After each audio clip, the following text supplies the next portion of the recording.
누가복음 4장에 있는 이 말씀은 마태복음 4장에도 있고 또 마가복음에서도 기록하고 있습니다. 예수님께서 사단의 시험을 받는 장면을 기록하고 있는데 한 가지 물어보지요. 예수님과 사단이 싸우면 누가 이길 것 같습니까? 이게 싸움이 될 것 같습니까? 예수 그리스도는 창조주 하나님이십니다. 사단은 피조물입니다. 두 존재가 싸울 때 싸움이 될까요? 어른과 어른아이가 싸워도 그건 싸움이 되지 않습니다. 그런데 창조주와 피조물이 싸우면 그 싸움이 되겠냐는 얘기입니다. 또 하나 묻지요. 예수님이 사단의 시험에 통과해야 메시아가 될 수 있습니까? 예수님이 메시아로 오신 것과 사단의 시험과는 아무 관계가 없습니다. 사단의 시험을 통과하든 통과하지 않든 상관없이 예수 그리스도는 메시아이신 겁니다. 그런데 우리는 가끔 그런 생각에 빠집니다. 시험을 이기셨으니 그가 메시아가 되었다. 그렇지 않다는 얘기죠. 또한 예수님이 사단의 시험을 통과하고 이기셨으니 예수님이 축하받을 만합니까? 그것도 말이 안 되는 이야기입니다. 우리가 이 마태복음 4장이나 누가복음 4장에 나와 있는 예수님이 사단에게 시험 받으신 내용을 볼 때에 우리의 생각 가지고 들여다보면 오류에 빠질 수 있다는 얘기죠. 바로 볼 수 있기를 바랍니다. 예수님께서 사단에게 시험을 받으실 수는 있지만 어떤 경우에라도 창조주 되시는 예수님께서는 사단의 시험에 넘어가지 않습니다. 사단과 싸움에서 질 수도 없습니다. 불가능한 일입니다. 그런데 우리는 예수님이 사단의 시험을 이겨 메시아가 되었거나 또 열심히 사단과 싸워 이기신 것처럼 생각되어질 때가 있다는 것입니다. 바로 볼 수 있기를 바랍니다. 오늘 우리는 함께 이 말씀 속에서 세 가지를 살펴볼 겁니다. 먼저 사단이 공격하고 있는 루트를 한번 봤으면 좋겠어요. 무엇을 공격하는지. 세 가지 시험을 받았는데 첫 번째로는 먹을 것 갖고 시험을 하지요. 이렇게 기록하고 있습니다. 마귀에게 시험을 받으시더라 그랬는데 이 모든 날 동안에 아무것도 잡수시지 아니하셔서 그 날수가 다할 때 줄이셨다. 배가 고팠습니다. 배가 고픈 예수님을 향해서 사람의 몸을 입고 있었으니까 배가 고픈 예수님을 향해서 다가와서 그 배고픔을 통해서 시험하고 있습니다. 이것이 사람에게는 약점이라는 것입니다. 배고플 때면 사람은 약해지게 되어 있습니다. 우리가 알다시피 에서도 배가 고팠을 때에 팥죽 한 그릇에 넘어가고 말죠. 그 배고픔을 참지 못하고 팥죽 한 그릇에 넘어갔을 때 20년의 삶이 망가졌습니다. 우리가 배고플 때에 사단은 우리를 향해 다가오죠. 더 큰 일도 있었습니다. 민수기 25장을 보면 이스라엘 모든 민족이 먹을 것 앞에서 망해버린 사건이 있습니다. 미디안 사람들이 자기들의 잔치에 초대했고 그 먹을 것 앞에서 먹는 것으로 끝난 줄 알았는데 그게 아니라 미디안 사람들의 신도 섬기게 되어서 우상 숭배하게 되고 2만 5천 명이 죽게 되죠. 굶주림은 우리로 하여금 눈이 보이지 않도록 가려버리는 역할을 합니다. 하나님도 그 말씀을 하세요. 신명기서 8장을 보면 모세가 그런 이야기를 합니다. 너희를 줄이게 하고 너희에게 만나를 주신 것은 너희가 무엇으로 사는지를 알려주기 위함이다. 그들이 굶주렸을 때에 그 굶주림을 통해서 하나님께서는 무엇을 가르치시길 원하냐면 너희가 양식으로 사는 것이 아니라 내 입에서 나오는 말씀으로 산다라는 것을 가르치기를 원하셨다는 말씀입니다. 신명기 8장 3절에 분명하게 기록하고 있어요. 굶주릴 때에 나는 양식으로 사는 게 아니라 하나님 말씀으로 산다라고 고백하도록 하나님께서는 그렇게 하신다는 말씀입니다. 자, 예수님이 시험 받으셨던 두 번째 한번 볼까요? 누가는 장소를 기록하지 않고 높은 곳으로 예수님을 데리고 가셨다 이렇게 말하는데 마태는 사단이 예수님을 높은 산으로 데려갔다라고 말하죠. 높은 곳에 올라가서 예수님에게 보여준 것이 뭡니까? 천하만국을 보여줍니다. 그리고서 이렇게 말합니다. 나한테 절만 하면 내가 이것을 다 너에게 주겠다. 이것은 우리 인간이 가지고 있는 두 번째 약점을 드러내 보여줍니다. 그것은 소유욕이죠. 갖고 싶은 것, 권세를 갖고 싶은 것, 물질을 갖고 싶은 것, 이 욕심입니다. 이 욕심은 사단이 우리를 틈타는 통로가 됩니다. 사단이 이 통로를 이용한 것은 예수님 때만이 아닙니다. 에덴 동산에서부터입니다. 하와를 찾아오고 아담을 찾아왔을 때에 그들이 선악과를 보면서 그걸 따먹으면 하나님처럼 될 것처럼 생각을 하게 되죠. 사단이 넣어준 생각입니다. 모든 것을 다 가진 하나님처럼 될 것처럼 생각하게 했던 것, 그것은 욕심을 타고 들어온 사단의 속임수요, 사단의 시험이었던 겁니다.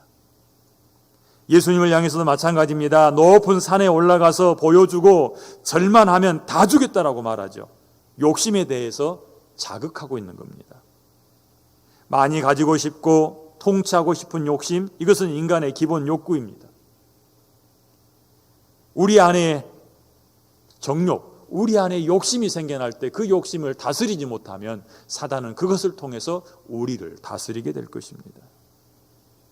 세 번째로 찾아왔던 것은 무엇입니까? 성전 꼭대기로 데리고 올라가서 뛰어내려라. 그러면 하나님이 천사를 보내서 네 발등상도 돌에 부딪히지 않도록 붙잡아 주실 거다. 이건 무엇에 관한 이야기일까요? 이건 하나님에 대한 의심입니다. 하나님이 진짜 너를 지켜줄까? 하나님이 너와 함께 하실까? 하나님이 너의 인도자가 되실까? 하나님이 너의 보호자가 되실까? 한번 시험해 보라는 거죠. 시험해 보라는 얘기는 의심해 보라는 겁니다. 우리 안에 늘 이 의심이 있죠. 이 의심은 우리로 하여금 하나님 앞에서 넘어지게 합니다. 사단이 그걸 이용하는 거예요. 예수님을 찾아와서 사단이 시험했던 이 세 가지 문제는 우리 사람이 가지고 있는 가장 약한 약점들이에요. 배고플 때, 그리고 갖고 싶은 욕심이 들 때, 또 의심이 들 때, 이때가 가장 위험할 때입니다. 예수님께서 시험받은 사건을 이렇게 누가가 자세하게 기록하고 마태도 기록하고 마가도 기록해서 우리에게 좋은 것은 예수님이 사단과 싸워 이겼다, 이게 아닙니다. 예수님이 사단과 싸우는 존재가 아닙니다. 또한 예수님은 십자가 위에서 사단을 완전히 짓밟으셨습니다.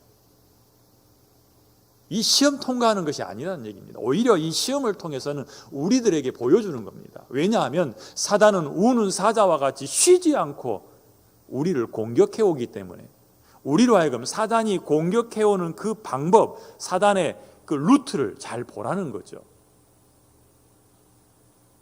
여러분도 다 동의하실 것입니다. 배고플 때, 욕심이 들 때, 의심이 들 때 조심하시기를 바랍니다. 그때가 사단이 틈탈 때입니다. 사단은 결코 멀리 있지 않습니다. 사단은 어디 있습니까? 아주 가까이 있습니다. 내 속에 들어올 수도 있습니다. 예수님께서 마지막 만찬을 나누실 때에 떡그릇에 손을 넣었는데 거기에 같이 손 넣는 사람 속에 사단이 있었어요. 예수님이 가장 아끼고 사랑하던 제자 가운데 사단에 이용당하는 베드로가 있었어요. 예수님이 그를 향해서 사단아 내게서 떠나가라라고 말씀하잖아요. 자, 우리 가장 가까이에서 우리를 공격할 때에 그걸 분별할 수 있어야 합니다. 보지 못하면 당하게 되어 있습니다. 사단은 강한 곳이 아니라 가장 약한 곳을 공격합니다. 나는 이것이 강하니까 견딜 수 있을 거야. 아니요, 사단은 그걸 공격하지도 않습니다. 우리의 가장 약한 부분을 찾아와서 건드리죠. 특히 성질이 급하거나 욱하는 성향이 있다면 화날 때 조심해야 합니다. 여러분 그런 적 없습니까? 저는 가끔 그런 적 있었어요. 분명히 내 속에서는 이야기해요. 너 그만, 한 발자국만 더 나가면 너는 큰 실수할 거야. 그 말을 하면 안 되지. 그러는데 오기로 그 말을 내뱉어서 상대방을 마음 상하게 하려고 하고, 오기로 그 일을 해서 상대방을 손에 끼치려고 하죠. 그것이 사단이 나를 꿰는 것을 알면서도 넘어갈 때가 있다는 겁니다. 사단은 그렇게 우리의 약한 부분을 집요하게 공격하여 넘어뜨리려 합니다. 여러분이 자주 공격당하는 부분을 찾아내서 나는 이게 약점이구나 하고 인정하고 대비해야 될 줄로 압니다. 두 번째로 함께 살피기를 원하는 것은 예수님께서 그 사단을 대하시는 방식입니다. 3번에 걸쳐서 사단이 공격해 오지만 예수님은 어떻게 그 사단의 공격을 차단하고 막아냅니까? 그걸 보자는 겁니다. 예수님은 3번 다 신명기서를 인용하십니다. 떡을 만들라 할 때는 신명기서 8장 3절을 이용해서 여호와의 입에서 나오는 모든 말씀으로 사는 줄 안다라고 말씀하시죠. 우리가 사는 것은 떡이 아니라 하나님의 말씀으로 삽니다. 또한 두 번째 시험에서는 예수님께서는 신명기 6장 13절을 인용하십니다. 내 하나님 여호와를 경외하며 그를 섬기며 그의 이름으로 맹세할 것이니라. 오직 여호와 하나님만 경외하고 섬겨야 된다. 권력의 욕심이 우리를 다가올 때에, 우리를 향해서 욕심이 들끓듯 올라올 때에 우리가 할 수, 누가가 말해요. 예수께서 성령의 충만함을 받았다. 그리고 예수께서 광야로 나가실 때도 성령에게 이끌려 나가셨다. 광야에 있는 40일 동안 예수님은 성령 충만한 상태였습니다. 그렇게 성령이 충만할 때에 뭐가 나왔어요? 말씀이 나왔고, 그 말씀이 사단의 생각, 사단의 속임수를 차단시켰다는 얘기입니다.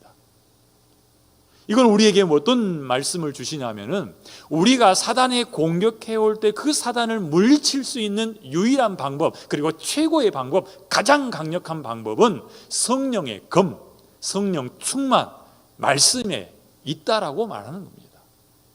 하나님의 말씀이 능력이 있습니다. 하나님의 말씀은 살았고 운동력이 있습니다. 그 말씀이 우리 입에서 튀어나갈 때에 이것은 성령의 검이 되어서 사단의 말을 무력화시킬 줄로 믿습니다. 우리의 싸울 무기는 성령의 검이죠. 예수 그리스도께서 성령 충만한 상태에서 말씀으로 사단을 무찌르신 것처럼 우리도 하나님의 말씀으로 그렇게 할 수 있습니다. 기회가 있을 때마다 하나님의 말씀을 우리 안에 새겨놓고 그 말씀을 꺼내서 사용할 때에 우리는 사단의 괴계를 이겨낼 수 있습니다. 말씀으로 마귀의 괴계를 이겨내시기를 바랍니다. 13절 말씀 보면 시험을 다한 후에 마귀가 완전히 떠나간 것이 아닙니다. 마귀가 모든 시험을 다한 후에 얼마 동안 떠났다라고 말합니다. 이 얼마 동안 떠났다라는 얘기는 포기하지 않았다는 얘기입니다. 다시 찾아오는 거죠. 예수 그리스도께서 공생에 사시는 그동안 마귀는 줄곧 예수님을 따라다닙니다. 아까 말씀드렸던 것처럼 가룟 유다를 통해서, 그리고 베드로를 통해서 끊임없이 예수 그리스도를 주위에서 맴돌면서 공격할 틈을 노리는 거죠. 사단은 우리 곁에 있으면서 결코 포기하지 않고 우리를 공격할 것입니다. 우리가 우리 주 예수 그리스도를 다시 만나는 그날까지 우리를 공격할 것입니다. 아담을 공격해서 에덴에서 쫓겨나게 만들었던 것처럼 우리를 공격할 것이요, 에서를 공격해서 20년 동안 동생과 원수지게 만들었던 그것처럼 우리를 공격할 것입니다. 수많은 사람들이 사단의 공격 앞에서 무너졌던 것처럼 우리도 무너뜨리려 했을 것입니다. 그런데 예수님께서 오늘 말씀을 통해서 우리에게 보여주십니다. 사단이 어떻게 공격해 올지, 그리고 어떻게 그 공격을 막아낼지 우리는 보고 들었고 손으로 만졌으니 우리의 삶 가운데서 사단이 공격해 올 때, 사단이 유혹할 때, 사단이 우리를 속이려 할 때 넘어가지 않기를 바랍니다. 예수님께서 그렇게 하셨듯이 우리도 말씀으로 무장하고 있다가 우리의 생각, 우리의 감정, 우리의 의지를 통해서 사단이 공격해 온다는 생각이 들 때 말씀을 선포하십시오. 다윗은 매일 아침 그 말씀을 읊조리면서 자기를 단단하게 만들었습니다. 말씀이 우리 입을 통해서 나올 때에 이 말씀은 능력 있는 말씀이 될 줄로 믿습니다. 그렇게 말씀을 날마다 사용하되 오늘 사용하시는 우리의 삶이 되시기를 바랍니다. 기도하겠습니다.